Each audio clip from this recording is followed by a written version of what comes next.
sa mga ginang ng tahanan, at sa mga Becky sa parlor, mga kapuso, magandang hapon sa inyo lahat and welcome sa Wawawi! Siyempre sa mga nanonood naman at lulan ng kanilang mga sasakyan na nakatutok sa Wawawin, magandang hapon din sa inyo. At siyempre sa magaganda at malulusog na kasama natin ngayon dito sa Wawawin, welcome! Paramdam naman kayo dyan!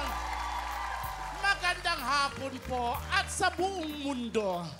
Alam mo, mukhang magaganda ang mga gising natin. Ako Correct. talaga maganda Napansin gising mo? ko, positibo. Tama. Oo, kasi kaya nag-animal print ako eh. Ay, at napansin ko lahat tayo animal print. Oo, ah. nag-compliment tayo. Oh, hindi kami nag-usap-usap, pero animal print. At ako talaga, feeling ko kaya ako nag-animal print kasi feeling ko ako yung pinakamagandang hayop sa balat ng lupa. Ay.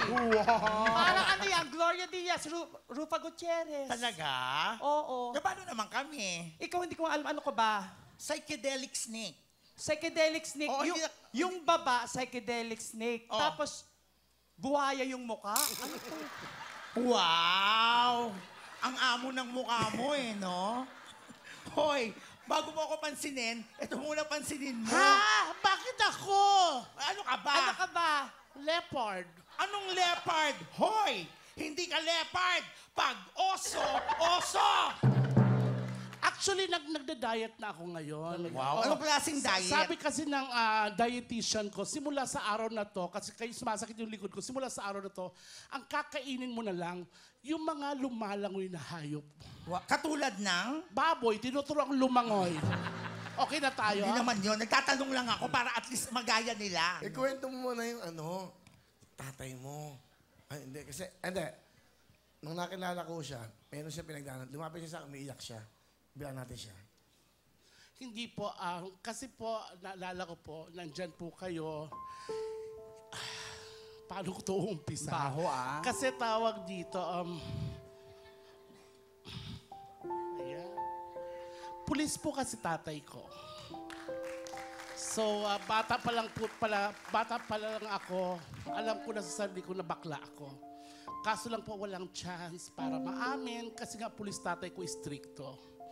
Nung 5 taon po ako, yun po ang pinakamasakit na stage sa buhay ko. Yung naghiwalay po yung nanay at tatay ko. At kaming dalawang magkapatid, Kuya Will, we have to choose kung kanino sasama. Dahil dalawa lang kayo magkapatid. Yung bunso kong kapatid na babae, sumama siya sa nanay ko. Bilang isang lalaking bakla, sumama po ako sa tatay ko.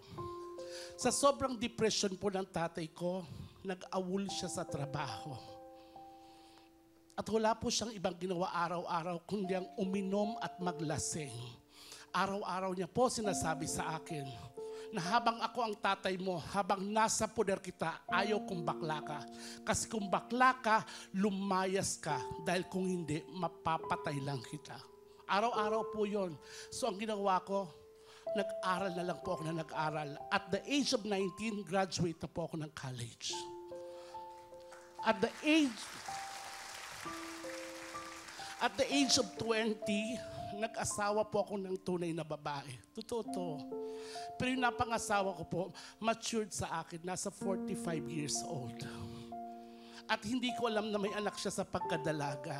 Dahil mahal ko yung asawa ko, kahit may anak siya, nakaidaran ko, tinanggap ko po yon.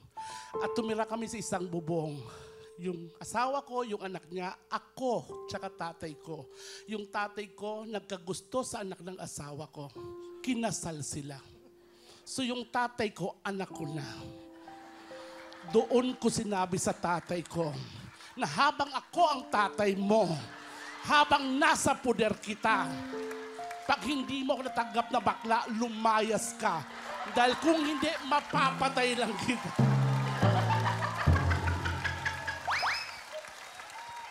Kaya natanggap ako ng tatay ko, sa sobrang tuwa ng tatay ko, nagkaanak sila, ginawa nila akong ninong.